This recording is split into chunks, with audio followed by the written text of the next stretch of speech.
Hello guys. तो आज हम पढ़ेंगे module 2 chapter nationalism in India class 10th history. तो इस मॉड्यूल का नाम है different strands with in the movement. तो इस जो मॉड्यूल है हम पढ़ेंगे डिफरेंट एरियाज़ में कैसे स्वराज के लिए मूवमेंट्स जो है वो शुरू हुई। तो जो नॉन कॉपरेशन खिलाफत मूवमेंट है वो जनवरी 1921 में शुरू हुई, आपको याद रखना है ये। और हम यहाँ पे 4 कैटेगरीज में ये पढ़ेंगे। टाउन्स में कैसे स्प्रेड हुई, अवध पर्टिकुलरली कैसे वहाँ पे स्प्रेड हुई, आंध्र प्रदेश के गुडेम हिल्स में कैसे स्प्रेड हुई, और प्लांटेशंस वर्कर असम में वो कैसे स्प्रेड हुई। हम ये 4 कैटेगरीज में पढ़ने जा रहे हैं। तो सबसे पहले आता है टाउन्स में।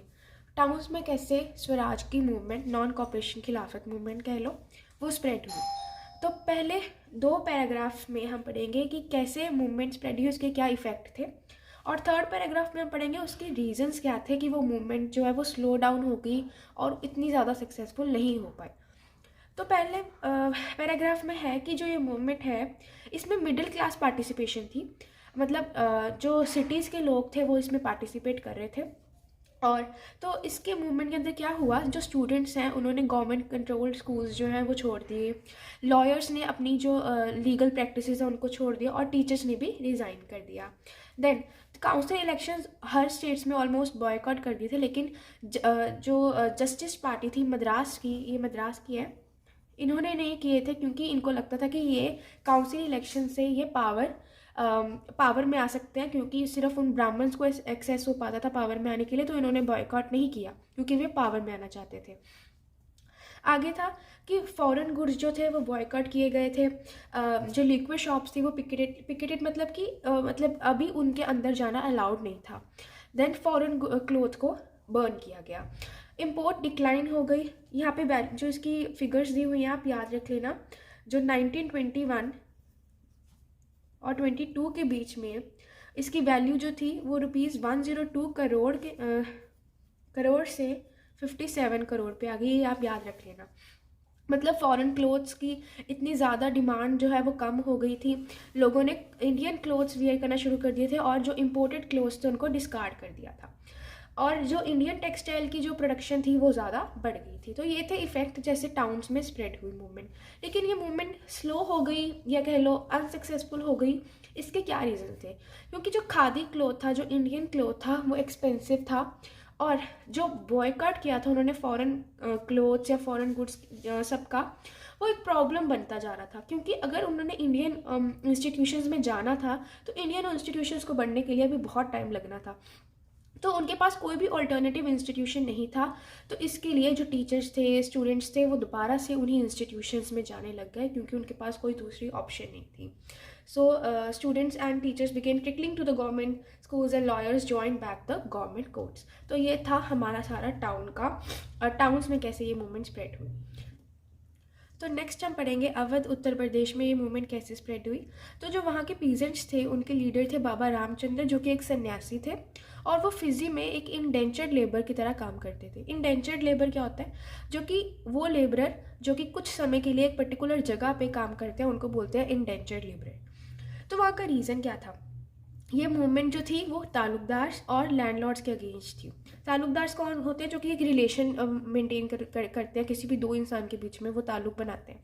ठीक है, तो वो बहुत हाई रेंट्स चार्ज करते थे। बिगार मतलब फोर्सफुली वो लेबर जो पीजेंट्स थे उनसे लेबर करवाते थे।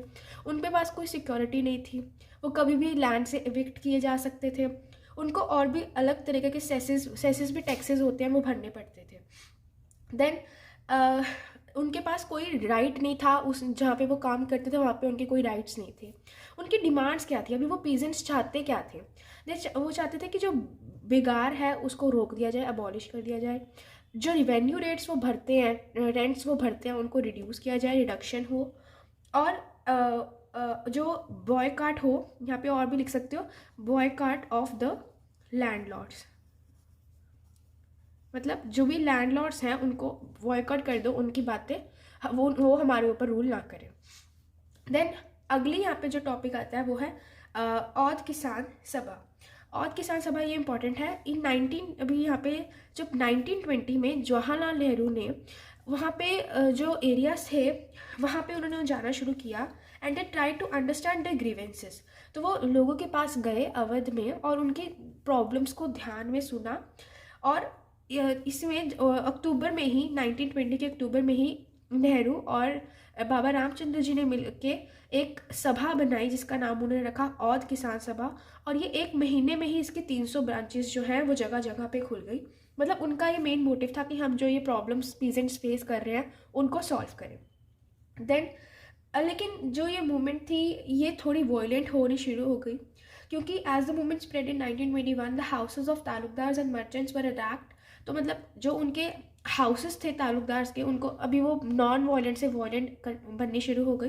तो उनके जो हाउसेस थे वो अटैक किए गए, बाजार्स को लूटा गया, जो ग्रेन्स थे, ग्रेन्स के होर्स बनाए हुए थे उनको चुरा लिया गया।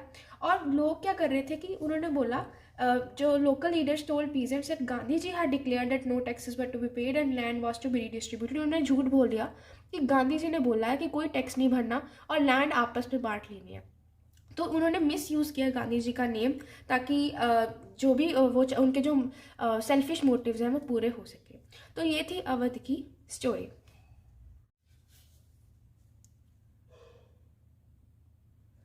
नेक्स्ट है हमारे पास आंध्र प्रदेश के गुडेम हिल्स में। तो यहाँ पे क्या हुआ, आंध्र प्रदेश में जो गुडेम हिल्स हैं वहाँ पे जो अर्ली 1920s में क्या हुआ, मिलिटेंट गुरिल्ला वॉरफेयर शुरू हो गई। गुरिल्ला वॉरफेयर मतलब जब छुप छुप के किसी भी जगह पे अटैक करते हैं उसको गुरिल्ला वॉरफेयर कहते हैं। मतलब ये जो एक तरह का स्ट्रगल था जो कि कांग्रेस ने अप्रूव नहीं किया था, लेकिन वहाँ पे जो ट्राइबल लोग थे, गुडेम रेबल्स कहते थे उनको, वो ये चीज़ें कर रहे थे। ये क्यों हो रहे थे, इसके रीजंस क्या थे? क्योंकि गवर्नमेंट ने फॉरेस्ट एरियाज को बंद कर दिया था ताकि क्या हो, प्रिवेंट पीपल वो क्या ना कर पाए, फ्यूल वुड ना कर पाए, टू कलेक्ट फ्यूल वुड और फ्रूट्स और अपने ग्रेज द कैटल। मतलब वो ये जो काम वो करते हैं जो कि वो मानते हैं कि हमारे राइट्स हैं, वो ये सब कुछ ना कर पाए। उन्होंने ब्रिटिश गवर्नमेंट ने फॉरेस्ट एरियाज को क्लोज कर दिया था। अब इससे जो है इनको गुस्सा, लोगों को गुस्सा आना शुरू हो गया। वो ट्राइबल लोग बोल रहे थे कि हमारे राइट्स हैं और ये हमारे राइट्स को डिनाई नहीं कर सकते, दीज आर द राइट्स। और इसके लिए उनके सब ने मिलकर रिवोल्ट्स किया। वो बोल रहे थे कि इससे हमारी लाइवलीहुड्स ही नहीं इम्पैक्ट हो रही थी, बल्कि हमारे जो बेसिक ट्रेडिशनल राइट्स हैं वो छीने जा रहे हैं। तो और जो गवर्नमेंट ने जब उनको बिगाड़ मतलब जो फोर्सफुली लेबर करवाना शुरू हुआ तो उन्होंने रिवोल्ट शुरू कर दिया। और जो रिवोल्ट है ये किसने लेड किया था? अल्लूरी सीताराम राजू, इन्होंने लेड किया जो गुडेम हिल्स का रिवोल्ट था। और ये कुछ स्पेशल पर्सन थे, लोग मानते थे कि इनके पास स्पेशल पावर्स हैं। ये एस्ट्रोलॉजिकल प्रेडिक्शंस बना सकते हैं, मतलब बता सकते हैं कि आगे क्या होगा। ये लोगों को हील कर सकते हैं और ये बुलेट शॉट्स को भी सर्वाइव कर सकते हैं। ये मतलब लोगों का मानना था कि ये एक भगवान की तरह है, ये इनकारनेशन ऑफ गॉड है। बट जो ये अल्लूरी सीताराम राजू है ये गांधी जी से बहुत इंस्पायर्ड थे। वो बोलते थे कि नॉन कॉपरेशन मूवमेंट से हम इंडिया को आज़ाद करवा सकते हैं, उनसे हमें गांधी जी के नॉन कॉपरेशन मूवमेंट को फॉलो करना चाहिए।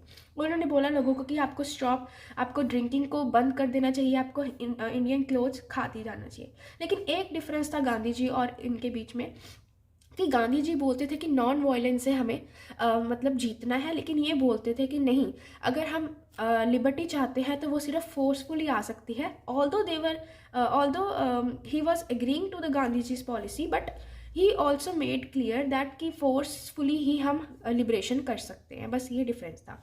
तो लोग इनके अंडर ये जो स्ट्रगल है आंध्र प्रदेश में वो कर रहे थे।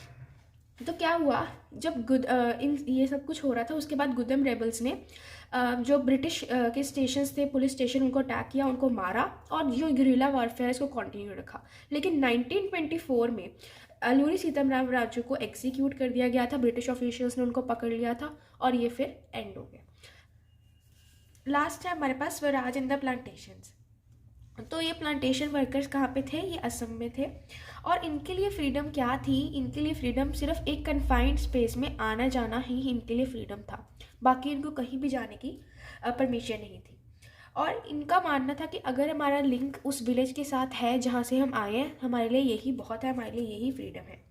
और जब इनलैंड इमिग्रेशन एक्ट हुआ 1859 में, तो इनको जाना, कहीं भी जाना इनको परमिशन नहीं मिलती थी। कहीं भी जाना था तो इनको परमिशन लेके जाना पड़ता था, और ये जो परमिशन थी ये बहुत ही रेयरली उनको दी जाती थी। तो लेकिन जब इन्होंने नॉन कोऑपरेशन मूवमेंट के बारे में सुना, जब गांधी जी ने नॉन कोऑपरेशन मूवमेंट स्टार्ट की, तो उनको लगा कि अभी हमें जो अथॉरिटीज़ हैं उनको छोड़ के, उनको धोखा दे के, डिफाई करके उन्होंने प्लांटेशंस को छोड़ दिया और वो घर पे मतलब यू कैन से एक तरह से प्रोटेस्ट करके घर में जाने लगे। तो वो सोचते थे कि गांधी जी का राज आएगा, they believed in Gandhi raj. And Gandhi raj के थ्रू उनको लगता था कि वो अपने ही विलेजेस में उनको खुद की लैंड प्रोवाइड की जाएगी। तो वो इसी होप में घरों की तरफ जाने लगे। लेकिन जब वो ऐसा करते थे तो लास्ट लाइन में लिखा, stranded on the way by railway and steamer striker, they were caught by police and brutally beaten up. तो वो अपनी डेस्टिनेशन के पास कभी नहीं पहुंच पाते थे। स्ट्रैंडेड मतलब वो वहाँ पे फंस जाते थे रेलवेज पे या स्ट्रीमर स्ट्राइकर में। स्ट्रीमर स्ट्राइकर मतलब कोई भी व्हीकल जो स्ट्रीम के साथ चलता है।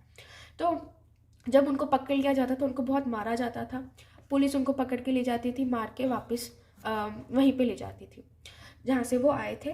तो इस मॉड्यूल में हमने पढ़ा कि स्वराज का मतलब डिफरेंट डिफरेंट है लोगों के लिए। हर कोई अपनी तरफ से कंट्रीब्यूट कर रहा था स्वराज के लिए, प्रोटेस्ट कर रहे थे और वो चाह रहे थे सब कि स्वतंत्र भारत बन जाए, हमारे लिए एक खुद का राज आए, स्वराज आए। तो इस मॉड्यूल में हमने ये पढ़ा। Thank you and have a nice day.